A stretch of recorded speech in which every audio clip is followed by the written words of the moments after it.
السلام علیکم۔ میری آج کی ویڈیو میں نہ تو میں کوئی آپ کو دکھاوا کر رہی ہوں، نہ یہ شو آف کر رہی ہوں کہ میں کسی کی مدد کر رہی ہوں، لیکن میں نے یہ ویڈیو اس لیے آپ لوگوں کے لیے بنائی ہے کہ ہو سکتا ہے میرے اس عمل سے میرے اور بھی کئی بہن بھائی جو استطاعت رکھتے ہیں ان غریبوں، ان بہن بھائیوں کی مدد کریں جو کہ آج سڑک پہ آ چکے ہیں۔ ہم اپنے آپ کو اس جگہ پہ رکھ کے سوچیں تو رونگٹے کھڑے ہو جاتے ہیں کہ ایسے ہم اپنے بچوں کو، اپنے گھر کے ساز و سامان کو روڈ پہ رکھ کے کھڑے ہوئے ہیں، بے آسرا سر و سامان، کسی کی مدد کی امید لیے، اور کوئی ہماری مدد نہیں کر رہا۔ کھلے آسمان کے نیچے بل بلاتے ہوئے وہ معصوم بچے جو ہماری مدد کے منتظر ہیں،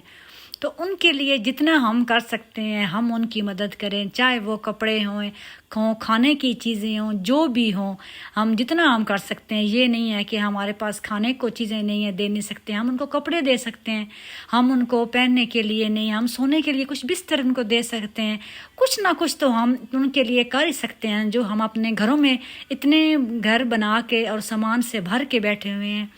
تو بس آج میری بیٹی کے کالج والوں نے کہا تھا، انہوں نے بڑا شارٹ سا ٹائم دیا ہے، تو میرے جلدی اب میرے ذہن میں کپڑے ہی آئے ہیں۔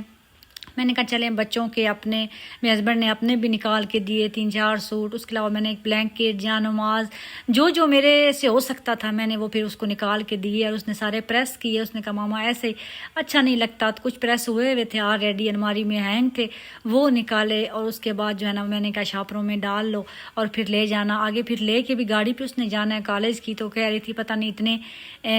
ماما وہ انکل میرے لے جانے دیں گے بھی کہ نہیں۔ میں نے کہا ان کو کہنا ہے بیٹا کہ آپ کو بھی ثواب ملے گا۔ تو میں کل یہ حدیث پڑھ رہی تھی کہ حضرت عبداللہ بن عباس سے روایت ہے کہ نبی کریم صلی اللہ علیہ وسلم نے فرمایا کہ جب کوئی مسلمان کسی مسلمان کو کپڑے پہناتا ہے تو وہ اللہ تعالیٰ کی حفاظت میں رکھتا ہے جب تک اس لباس کا کوئی چیتھڑا بھی اس کے بدن پر رہے۔ تو اس سے ظاہر ہوتا ہے کہ کتنی اہمیت ہے، ہم کوئی بھی کسی غریب کو کپڑا دیتے ہیں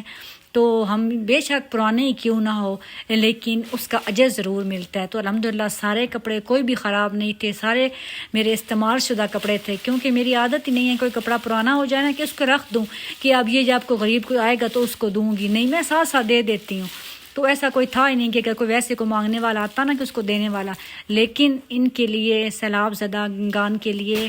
دل سے دعا نکلتی ہے، اور پوری جو ہے نا وہ کوشش میں نے کی ہے الحمدللہ جتنا ہو سکے ان کے لیے کر دوں۔ اور تو آپ لوگ بھی جتنا ہو سکے آپ کے قریب میں ضرور کوئی نہ کوئی ایسی ٹیم ہوگی جو کر رہی ہے ان کے لیے امداد کر رہی ہے، تو آپ ان میں ضرور شامل ہوں۔ باقی پیسے جو ہیں وہ یقین نہیں آتا تھوڑا کہ پتہ نہیں ان تک پہنچیں گے یا نہیں، تو میں نے اس کو کہا ہے اپنی بیٹی کو، میں نے کہا ہو سکے اگر ڈیلے ہو جائے ایک آدھ دن تو ان کو مزید ہم کچھ جو ہے نا وہ سودا وغیرہ لے دیں۔ ابھی گاؤں سے ملتا نہیں تھا جو پیکنگ میں ہوتا ہے، کیونکہ راستے میں اگر شاپروں میں دوسرے ہوں نا تو کھل نہ جائے، تو سیل ہوئے بازار سے ملنے تھے۔ میں نے کہا اگر ایک دن ٹائم اور مل گیا نا تو انشاءاللہ ٹیچرز کو کہیں کہ ہم جو ہے نا کچھ سامان بھی ان کو خرید دیں گے۔ تو بس جیسے کہ آپ کو پتہ ہے ان کو ہر چیز کی ضرورت ہے، تو میں نے کہا چلیں شوز بھی نکال کے کچھ ان بچوں کے بڑوں کے جو بھی جتنا ہم کر سکتے ہیں ان کو جو ہر چیز کی ضرورت ہے، آپ جو بھی سمجھ، جب انسان گھر سے بے گھر ہو جائے تو اس کو کس چیز کی ضرورت پڑ سکتی ہے۔